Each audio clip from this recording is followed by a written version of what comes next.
محمدا رسول الله ويقيني أدنو إليه. أعوذ بالله من الشيطان الرجيم. بسم الله الرحمن الرحيم. شهر رمضان الذي أنزل فيه القرآن هدى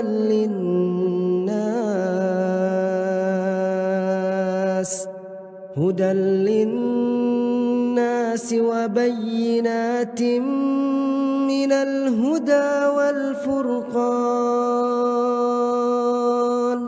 فمن شهد منكم الشهر فليصمه، ومن كان مريضا أو على سفر فعدة من أيام أخر، يريد الله بكم اليسر ولا يريد بكم العسر،